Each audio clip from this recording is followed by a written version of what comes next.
তোমরা যারা এবছর ক্লাস 11-এর অ্যাডমিশন নেবে, তোমরা জানো যে তোমাদেরকে বেঙ্গলি আর ইংলিশ এই দুটো সাবজেক্ট কিন্তু তোমাদের কম্পালসারি থাকবে। সে কেউ সায়েন্স স্ট্রিম নিয়ে পড়াশুনো করো, বা কেউ আর্টস স্ট্রিম নিয়ে পড়াশুনো করো, আবার বা কেউ কমার্স নিয়েও পড়তে পারো, কিন্তু তোমাদের কিন্তু বেঙ্গলি আর ইংলিশ এই দুটো কিন্তু পড়তে হবে।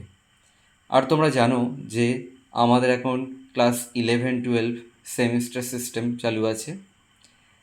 তাই তোমরা যারা 11-এ পড়বে তাদের একটু সুবিধার জন্য আমি সিলেবাসটা সম্পর্কে, ক্লাস 11-এর ফার্স্ট সেমিস্টারের সিলেবাসটা সম্পর্কে একটু আলোচনা করছি। তোমরা জানো আমাদেরকে পড়তে হবে ইংলিশ বি। আমাদের এই যে কোর্স কোড, এই কোডটা হচ্ছে ENGB।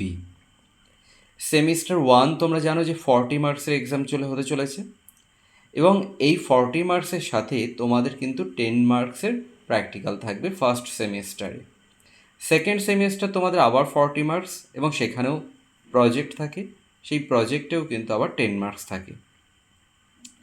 তাহলে আমাদের ফার্স্ট সেমিস্টারে প্রোজ পড়তে হবে।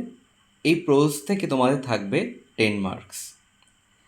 আমাদের ভার্স পড়তে হবে, এই ভার্স থেকে তোমাদের 10 মার্কস থাকবে। র্যাপিড রিডার বলে একটা বই আছে, যেখানে শেক্সপিয়ারের কিছু প্লেকে ওখানে দেওয়া আছে, কিন্তু সেগুলো সামারাইজ করা আছে, সেইগুলো তোমাদের পড়তে হবে ওখান থেকেও 10 মার্কস থাকবে। টেক্সচুয়াল গ্রামার, এবার কিন্তু তোমাদের থাকছে টেক্সচুয়াল গ্রামার। এই টেক্সচুয়াল গ্রামার থাকবে 5 মার্কস। আর রিডিং কম্প্রিহেনশন, এই রিডিং কম্প্রিহেনশন মানে তোমাদেরকে কিন্তু আনসিন করতে হবে, এবং তাতে 5 মার্কস থাকবে। কিন্তু তোমাদের একটা সুবিধে কি, এই যে সিলেবাস আমরা দেখলাম, এই সিলেবাস থেকে কিন্তু তোমাদের সব কোশ্চেন 1 মার্কস আসবে। অর্থাৎ এবার কিন্তু MCQ এর উপরে তোমাদের ফার্স্ট সেমিস্টার পেপারটা হবে।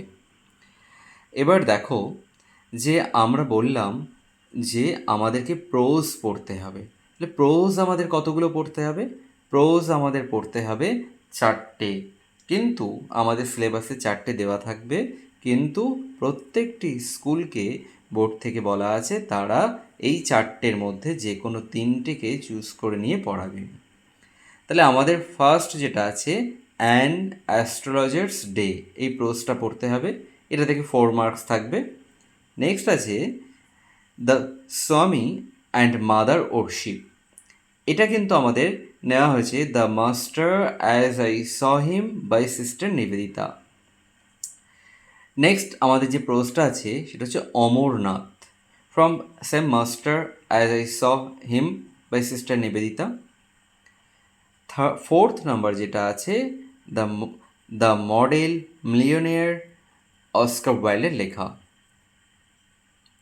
এবার দেখো আমাদেরকে যে পোয়েট্রিগুলো পড়তে হবে। আমাদের ভার্স কি আছে? Verse composed upon Westminster Bridge, William ওয়ার্ডসওর্থের লেখা।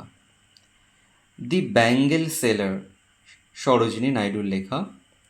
দ্য সেকেন্ড কামিং, WB ইয়েটসের লেখা। আর আমরা যেটা বললাম যে র্যাপিড রিডার বই, যেখানে আমাদের শেক্সপিয়ারের কিছু প্লে দেওয়া আছে যেগুলো সামারাইজ করা আছে। ফার্স্ট আমরা পড়বো ম্যাকবেথ, সেকেন্ড পড়বো অথেলো, এবং থার্ড পড়বো অ্যাজ ইউ লাইক ইট। এটা থেকেও কিন্তু 4+3+3 এরকমভাবে 10 মার্কস ডিভাইড করা আছে। ভার্সে যেমন ছিল 4+3+3 10 মার্কস। টেক্সচুয়াল গ্রামার, যেটা তোমাদের ক্ষেত্রে খুব সুবিধা, টেক্সট পড়া থাকবে, সেন্টেন্সের মিনিং বুঝতে কোনো প্রবলেম হবে না গ্রামারে। এখান থেকে টেন্স, ভয়েস, ইনডিরেক্ট স্পিচ মানে যাকে আমরা ন্যারেশন চেঞ্জ বলি, phrasal verbs, preposition, clause, participle, gerund, transformation of sentences, এগুলো তোমাদের থাকবে। আর রিডিং কম্প্রিহেনশন মানে আনসিন, এখানে কিন্তু তোমাদের 5x1 সব MCQ টাইপের কোশ্চেন 5টা থাকবে। এটাই ছিল তোমাদের সিলেবাসটা নিয়ে আলোচনা। ফার্স্ট সেমিস্টার সিলেবাস এটা মনে রাখবে। ওকে, ভিডিওটি যদি তোমাদের ভালো লেগে থাকে লাইক কমেন্ট শেয়ার করে দিও।